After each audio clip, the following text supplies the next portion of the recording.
Hi everyone! Welcome back again to my channel. This is Taiwan Vlog. So for today's video ay ipapakita ko sa inyo kung ano nga ba ang mga dapat nyong dalhin papunta dito sa Hong Kong, lalo na ngayong winter season.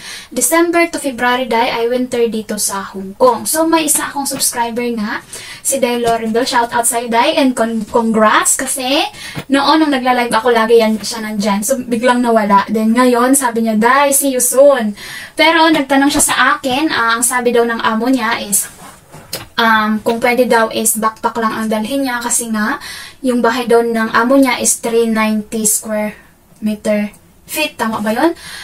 So maliit nga lang daw yung apartment ng amo niya. So sabi niya, paano yan? Kasi may narinig nga daw siya na winter na nga daw dito sa Hong Kong. Yes, true.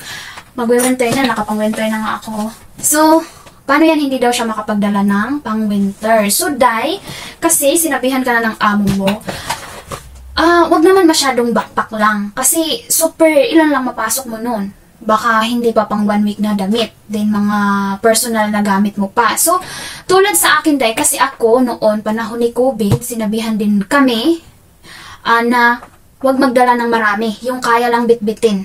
Kasi ito din ang isang risky noon dahil sa pandemic nga. May isa akong friend na pagdating niya dito sa Hong Kong, pinatapon yung mga gamit niya, so sayang lang. Pero binilhan naman siya ng amo niya ng mga kapalit doon. Tulad ng damit, binilhan din siya ng damit. So ako noon, kaya nag-iisip din ako, nagdadalawang isip ako, kasi may isa din akong friend na, mahal ang mga bilihin dito, kaya kailangan mo magdala na ng mga damit-damihan mo na. Then ang agency is, ang sabi, wag nga magdala ng marami kasi sasakit yung likod nyo. Pag mabigat yung dala nyo, mag-i-x-ray pa tayo dito pagdating sa Hong Kong, baka magkaano pa ang problema. So, nagdalawang isip ako, no? So, ang sinunod ko na lang yung payo ng agency kasi sila yung mas nakakaalam sa mga nangyayari ng mga aplikante papunta dito sa Hong Kong. So, sinunod ko sila. Ang dala ko lang, Day, ay nag-order ako nitong maleta. Ito yung, sa Shopee ko to, in-order, ito yung, di ba, may tatlong size sila doon. Ito yung pinakamaliit. Ganito lang siya kalaki, Day. O, tingnan nyo. Ito. For 11 lang ako, Day. Lagpas tuhod lang ng konti. Ito yung pinakamaliit na size doon sa Shopee. So, 1.5 ata to ang bili ko kung di ako nagkakamali. So, ilan ba yung dinala ko lang? Ano-ano ba yung mga dinala ko nung nag-flight ako dito sa Hong Kong? So, ang dinala ko lang nun is 5 piraso na pang araw-araw na pares. 5 pares na pang araw-araw na susuotin ko dito sa loob lang ng bahay. Then, alam nyo, yung pang-alis lang na damit na dinala ko is isa lang. Yung damit lang na pag-flight ko, yun lang. Isang pantalon, isang bago-bagong damit. Yung stripe na lagi nyong nakikita. Yun lang ang dala ko. Tapos, yun nga, 5 pirasong damit pang araw-araw. So, nag-flight ako April, no? Hindi pa nga, medyo malamig pa nun kasi kakatapos lang ng winter. So, ang ginawa ko, Day, kasi nga sinunod ko yung agency, kunti lang ang dadalhin. So, hindi ako nagdala ng tuwalya, wala akong dalang tuwalya, Day. Nagdala lang ako pantibra, medyas. At ang mga dala ko pa nun, Day, is leggings. Leggings, Day. Tapos itong klaseng short, super nipis siya, Day. Super nipis. Then, 2 leggings. Isang short na green. Yung lagpas tuhod na short. Galing yung sa tita ko. Tapos, itong 2 nga na ito. So, ang leggings, Day, pagdating ko dito sa bahay ni Amo is, bawal pala. Nasa rules and regulation niya. Bawal ang bakat. So, hindi ko siya nasuot. Ito lang ang nasuot ko. Ito nasuot ko. Then, sa awa ni Lord, Day, marami naman siyang binigay. Binilhan niya ako ng mga ganito. Panglalaki na shirt. 3 to. Yung isa tinapon ko nga kasi yun yung suot ko nung yung pula. Yun yung suot ko that time na may ginawa yung matanda sa akin na hindi maganda. Pag nakikita ko kasi yun, naaalala ko. So, tinapon ko. So, 2 na lang to. 2 na lang to natitira. Hanggang ngayon, suot-suot ko pa din siya. So, nung pagka-winter season na, Day, ang nangyari is, ayun nga, hindi ako sanay sa lamig. Awa ni Lord, binigyan ako ni Amo. Binigyan ako ni Amo ng kasi nagsabi sila na konti lang dadalhin. So, expect nila na wala akong dala. So, pati tuwalya day, pagdating ko sa bahay ni amo, sabi ko, wala akong tuwalya. So, binigyan naman ako ni amo. Kasi may isa din akong friend, yun ang tinanungan ko. Sabi ko, kasi ang tuwalya medyo makapal, kakain ng space. Diba? Baka isang backpack, tuwalya pa lang, yun na ang laman, diba? So, nagtanong ako kay Ate Jessie, kung, nagdala ba siya ng tuwalya. Sabi niya, hindi daw, binigyan naman daw siya ng amo niya pagdating dito. So, yun, hindi ako nagdala. So, pagdating ko dito, maliligo na ako, sabi ko, wala akong tuwalya. Buti may dalawa silang bagong tuwalya. Binigay sa akin yung isa. Yun. So, binigyan nila ako ng konti lang dahil hanggang ngayon, konti lang yung mga pang-winter ko kasi nga, hindi ka naman makabili ng marami at mahal din. Ayaw ko din bumili. hanggat may, libre, o diba, mukhang libre sa Inday. So, ito yung mga pang-winter na mga bigay lang sa akin. Si Daidenski Vlog, binigyan niya ako kasi yung mga amo niya mahilig din magbigay. Ito kay Ate Melinda with gloves. Kasi, pag winter dito, pag bumababa yung temperatura, hindi kasi pare-parehas. Merong time na malamig lang, may pinakamalamig na ganun. So, ang dala ko na jacket noon, is dalawa. Ito, pero kulang to. Pag, ako kasi lamigin ako eh. Kulang to pag ito lang. So, ang ginawa, ito, bigay lang din to. Bigay. Ito, bigay ni Popo, bigay nung lola. So, 100 plus to, tuwang-tuwa ako, for the first time. Kasi ang sabi, diba, pag ang mga lola dito is masusungit, masama ugali, pero yung lola ko mabait. Then, yun. Ito, mga bigay lang to. Ito, binigay ni amo. So, nagkaroon ako ng pang-araw-araw na pang-winter. Ito, ganito yung tela niya, warm siya sa loob. Then, ito din, warm din to na tela. Pang-araw-araw ko yan siya. Mga luma na siya, pero pwede pa. Sa mga tulad ko, hindi na walang pamili. So, ito, bigay to ni Ate Ann, yung na-meet ko lang sa barter. Naging friend na kami till now. Yan. Then, ito lang, ilan lang din to. 5, 6 lang din na pamalitan. So, pagka December, kasi super lamig na nun, ito kulang pa, nagja-jacket pa ako, 3, sober taba ko na tingnan. Kasi ilang damit yung inaano ko. Then, ito binigyan ako, pinakaregalo nila sa akin. Binigyan ako nito. So, kahit isang damit na lang na, tulad nito, ito naman lagi ang suot ko. Then, ito. Bali 3 pa rin. Kasi lamigin ako, So, ito, malaking tulong to, Malaking tulong to. Ito na klase. Sa pang-araw-araw. Kasi pati tubig ang lamig. Then, sa pajama naman, kasi leggings at ito nga lang yung dala ko. Wala silang binigay sa akin, puro lang pang taas. So, nanginig talaga yung pa ako, pero bintahan na kasi meron ganito. So, naswertihan din ako, kasi ito, suot ko. Ayan, suot ko. Ito. Puro to repair, puro repair. Ayan, repair kasi super laki niya. Super makapal, super laki. Panglalaki ata to, Nakita ko, sa basura. Kahit sinabihan ako ni amo na hindi pwede magpasok ng basura. Ay, kumuha sa basura, ipasok sa bahay. Ayaw nila napagalitan na ako one time. Pero ito, sabi ko, kailangan ko talaga to. Kailangan ko to. 3 nga to, Isa jacket naman, pang winter talaga. Ito ang inuna ko. Itong dalawa, itong suot ko. Kasi wala ako talagang pang baba. Kaya kayo, magdala kayo ng, kasi ngayon, winter, diba? Magdala kayo ng makapal-kapal na.